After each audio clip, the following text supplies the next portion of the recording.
Welcome to Think Big with Dan and Qasim. Join hosts Dan Melnick and Qasim Masood as they explore big ideas, limitless possibilities, and engage with visionaries, entrepreneurs, and thought leaders who dare to dream big, get inspired, motivated, and find practical tips for personal growth.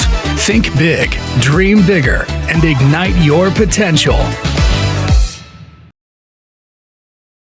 All right. Welcome back, everybody. Guest today, Charity Wood. Charity, thank you so much for being here. Really appreciate you coming on. And can you tell us, first of all, where you're calling in from and what you do for a living with ASCENT Beauty? Sure. So again, my name is Charity Wood. I'm calling in from Arizona, actually. I'm originally from Washington State. We moved here about 3 years ago. And regarding ASCENT, I got into ASCENT because ASCENT Beauty is a beauty line that I created that it started out targeting lash extension products and all the tools you need for that service as a lash artist yourself. I also included a full makeup line that I recently launched, which I'm really excited about. And I hope to continue to grow that. Someday I'd like to create my own organic skincare line and, things like that. But, going way back, I grew up very poor. I grew up with drug addict parents. There was a lot of, trauma and just negativity as a child. I had a brother and we kind of went polar opposite directions in life. He's circled back and he's amazing now. So I'm super happy, but he found God and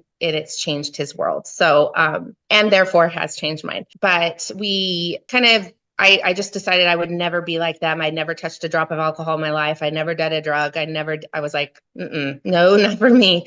I was always high on life, had a bundle of energy. I was always the designated driver, but I lacked a lot of self-worth. And self-worth, I guess is the word, the best word to describe it. I got into my first marriage in my mid-20s. We started our relationship. I was with him for 12 years. We never had kids together. I had a child right when we were first starting to date, and he raised her as his own. He was a good person. We just weren't good together. I was pretty neglected and lonely and felt I was a stay-at-home mom. And so in total, I was raising 7 kids by myself. I had 2 myself, and then he had 4. And then I took in his ex-wife's new little girl as well, who didn't have a dad in her life. And so I raised them. I stayed longer than I should have, mostly for the kids, and out of fear, because I just never believed I could do anything to support myself or my kids. It was a very low point for me. He was diagnosed with cancer. So we went through that. That was brutal, but I kind of saw it. As weird as it may sound to someone who hasn't been through it, I kind of felt like, well, maybe this is what's going to fix everything. He's going to start to see what's important in the world and that family is important and time. And it did. While we were going through it for a while, things got better and I had hope. And then they came and they told us that they cleared of all of his cancer and everything's good. And it was like they came and flipped a light switch and things kind of went right back to the way they were. And at that time, I was kind of like, well, it's not going to get better. If this is as good as it's going to get, then I really need to start thinking. And I was in counseling and my counselor helped me through that. So the doctors also told me that there was a 1-year waiting period before we fully knew if he was going to be well or not, and so I didn't want to leave until I knew that he was well. So I waited that whole year out. I had a date selected that I was planning on leaving. I wanted my daughter to start her first day of school, just get that out of the way, get those jitters out of the way and not have the stress of a divorce and all of that. So I finally did leave. 3 weeks prior to that date coming, though, I met my current husband, and we've been together now for going on 13 years. And he's my everything. My world changed when I met him. And I still didn't want to jump into that, though, because I didn't want my kids to have this weird, super fast transition. It was just the wrong time.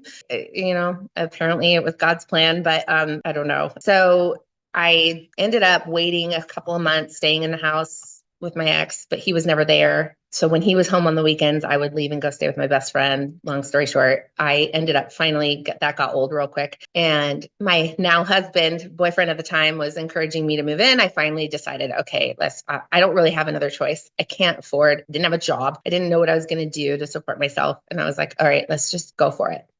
So I moved in with him. The day I moved out, mind you, it was months after I asked for the divorce. The day I moved out, this is hard to talk about, but he called me in tears and said that the cancer was back. And he had gotten that notification like the day I moved out. And I literally felt like the worst human on the planet. And I struggled so much. I sought a lot of advice. I didn't know what to do, how to handle the situation. Nobody does in that situation. But what I ended up doing is telling him I would be there for him and I would be his friend and through that. But I just didn't feel it would be right for me to come back out of pity for him. And I knew that he didn't really want that either. And so I did. I went to his appointments with him until he asked me to stop because he started dating somebody else. And we remained friends through after that. He did end up passing away, sadly, which was really hard. But so through all of that, I was getting my lashes done. And the girl who was doing my lashes at that time was planning to move out far, far away. And she didn't feel comfortable passing her clients to anybody that she already knew was doing lashes in the area. And she kept pushing me to go get certified because I was already licensed in cosmetology. And I just had never done anything with the license. So it took her about 6 months of literally pressuring me. And then my husband now, we were really poor too. We didn't have a lot of money and I didn't know how I was going to pay for the course. And there was other obstacles to overcome. And he went and got a credit card and signed me up for the lash course. So I was like, okay, I guess I'm doing it. And so I did. And, the rest is history. It was literally the best thing that ever could have happened in my life because I started building confidence. I started building clientele. I ended up getting so booked up, right? A perfectionist. So I started getting she sent me some of her clients. They didn't all stay because I lived pretty far from where she was, but some did. And I still to this day have a relationship with them. And it's been 10, 11 years, 12 years. So that was January of 2012. And then in December of 2017, just before December of 2017, I started talking to my husband about, I'm booked so solid. I'm doing everything, I'm working late hours because I'd have to handle all the bookings of clients and the text messages and the paperwork of the business and, do all the orders and everything. I was always having to do that in my off hours. And so it was just a lot. And I started telling my husband, I think the only way I can grow is if I actually open a salon. Again, we didn't have a lot of money. I didn't know how this was going to happen, but all of a sudden there were some things that took place that landed I wasn't a believer in God at the time, but I am definitely now. And I see the works that he has done in my life. And one of those works was all of a sudden we got like this overpayment of like over $30,000 and that we received back. And I was just like, what? Like that never happens, And then I was just like, okay, I'm going to open a business with $30,000. I didn't know. I had no idea what I was getting myself into, but I started negotiating on a space. I saw the perfect space and I was like, that's it. I want to be there. And, initially it didn't look like it was going to work out. And then all of a sudden it did. And then as I'm in that negotiating phase, like another God thing, I get this text message from my daughter's biological father, my youngest, who I told you that my first husband raised her as his own, but their biological father was never in her life. He texted me out of the blue. At this point, she's probably 12, I'm guessing. And he had paid off all of the back child support. It was like $47,000 just in one lump payment. And he sent me a screenshot that he had paid that. And I was like jumping up and down, like freaking out. I had a client on the table at the time and luckily she became friends with me. And so I was like able to be free with her. And I just was like, I can't believe this. I can't believe this. So I opened my first spa with that. And it was beautiful and it was amazing. And I grew a team. That spa became extremely successful. 3 years in, I decided, we ended up moving to Arizona. So I was kind of running it from afar and it was a lot, but it was still very successful and it was doing really well. But I had some betrayals happen with some of the team and I have such a big heart. It really hurt me. And I just kind of decided I was done dealing with all that, especially from so far away. And so I listed the business for sale. It sold fairly quickly. I would say 7 months. It was from start to finish. It was done. My agent that listed it continuously told me, which, being somebody that struggled with self-worth and self-validation and things, it's sometimes hard to receive it as well. And he literally, I think he sensed that because he told me, probably 10 times that he it's not common for him to sell a spa at the price point he was selling it at. And that was because of how well it was doing. And he kept complimenting me on that. And by the last time I was like, wow, he keeps really saying that, there must be really something to it. So it started kind of like sinking in. And so we went through some hardships in our life and it was hard because I launched my product line after that sold, but I'm really bad about being on video. I hate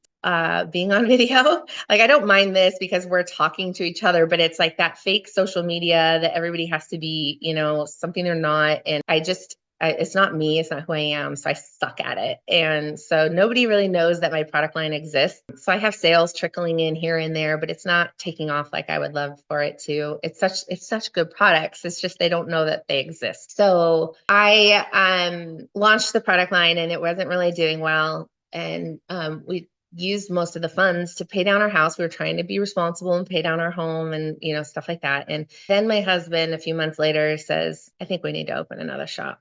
And I was like, I don't want to. So, but now I am. We're probably opening next week. I think Monday. If everything continues going the way it's going right now, I should be able to finally open Oh, next amazing. Well, week. congrats. Yeah. Thank you. I'm really excited. And I'm going to do it bigger and better than I did last time because I've learned so much. But I think for me, it's really important that I share my story because I know there's so many other women out there that struggle with that self-worth and believing in themselves and feeling like, well, I don't have any means to do this, and I don't know if whether they do or don't believe in God, but praying about it and asking for things works miracles. And I mean, I live in my absolute dream home now that is, it's stunningly beautiful. I would show you, but and then, we live with a mountain is literally in my backyard where I get to look at every day. And I live in sunny Arizona where the sun shines every day and not Washington where it rains every day. And, people aren't as crazy down here as they were up there. It's just nice. Life has taken like a complete 180 and is so positive and beautiful now. And I'm just so grateful. No, it's amazing. And I think it is really important for you to share, I think, your story, because I think a lot of people have this misconception about becoming an entrepreneur that you need to have, all of these things, these boxes checked for you to do anything on your own and, start something that's truly yours. But I hear time and time again stories like yours, especially, from women that are just like, that's obviously not the case. If there's something that you love to do and you find a passion for, you will make it happen if you really, really want it like that. So no, I think your story is really important for anybody listening who, maybe is interested in getting into an entrepreneurial venture, or maybe just thinks they're like, that their home life would not allow it, or any situations like that. I think it is really important and so inspiring. So I appreciate you, sharing that and divulging into your, past experience leading up to, having some eventual success. I think it's really inspiring for people to hear that. So, and then, yeah, congrats on opening the new shop. That's awesome. And I guess, one question I always like to ask everybody that comes on the podcast is, if you could give any one piece of advice to somebody else who maybe is interested in, getting started in a business and may feel like, they were maybe in a situation like that was maybe something similar to yours. What would be like the one biggest piece of advice you would give somebody that maybe finds themselves in that kind of a situation? I think that it starts with you and your negative self-talk. I think that talking to yourself, even if it's just while you're alone in the mirror and giving yourself positive affirmations over and over and over and over and over again until your brain believes it, that's so important and powerful. I have to give glory to God because without him, I know that I couldn't have done it. And I know he had his hand on me through all of it. So whether they believe or not, opening their heart up to that and asking him to come into their heart. I just accepted him last year into my life, and I could go on and on about the testimonies that I have where he has done things in my life that are inexplainable. And I literally, I've heard about it all my life. All my extended family are all, believers and religious, and I grew up around them, but I never absorbed it. And I never really took the time to educate myself on the Bible or anything. I just kind of wrote it off. I thought, oh, it's been rewritten by so many people. And that's a lie.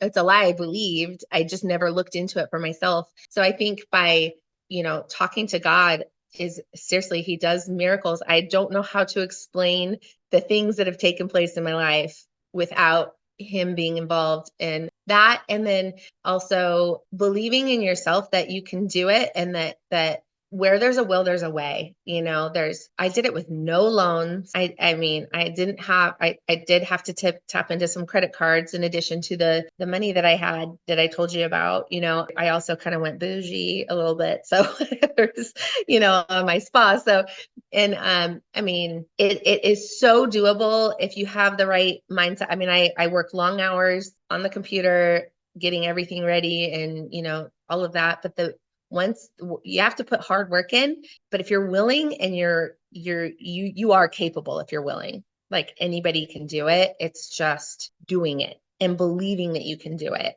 and surrounding yourself with the right people that have that mindset that you can do it, because people that tear you down, they don't believe in themselves, and they tear you down because they don't believe in themselves. So they can't believe in you, and they don't want you to succeed. And I've lost some people I thought were very close to me through all of my growth. And it was very hard. It was really hard, but I've now surrounded myself with new people that believe in me and support me and love me and truly love me, and I think that's critical too. You got to get out of the groups where they're not building you up and they're not bringing anything positive to your life. If they're bringing you down or not supporting you in a loving way, then they've got to go. You can keep them at a distance. You don't have to but I cut both of my parents out of my life because they were just suckers of energy, but I've recently invited my mom back into my life with boundaries into it.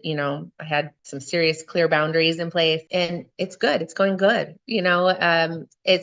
I think that's the best advice I could give. God and getting rid of all the people around you that suck. Hey y'all, it's Dan Melnick, the CEO of Zing, and I wanted to share a special offer for all of our listeners. Right now, if you need software development services, we'll give you 2 weeks of a free trial.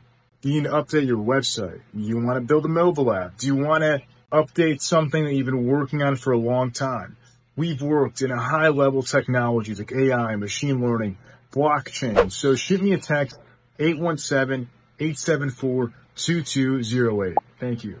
No, it's fair enough. I think it is really good advice. And, for anybody listening who is maybe younger in their entrepreneurial journey, maybe not been in business for as long as you. I mean, I think all these things are important. That's kind of what I try to bring through the podcast is just, showing, success in light of circumstances and, common experiences or maybe even uncommon experiences in your case. But I think everybody kind of feels like their own, trials and tribulations can kind of be only specific to them, maybe not, something that anybody else might be able to connect with. But, if you listen to this podcast, believe me, you'll see, there are plenty of folks out there who have, stood the test of time against all the odds. And once they found that thing that really had the big why behind it and, people found their passion for what they did, I mean, people will make it work. It's so inspiring. And I'm really happy to have you as a part of this conversation. So I just want to say thank you again for coming on, Charity, and sharing your story. Really amazing and inspiring story. So really excited to have you here. I just want to wish you the best of luck and continued success in your next venture and your new shop. Congrats again, by the way. And really looking forward to staying in touch as well. Yeah, thank you so much. And if anybody wants to know, my new shop is called Revelations. It's in Chandler, awesome. Arizona. I love that. Yeah.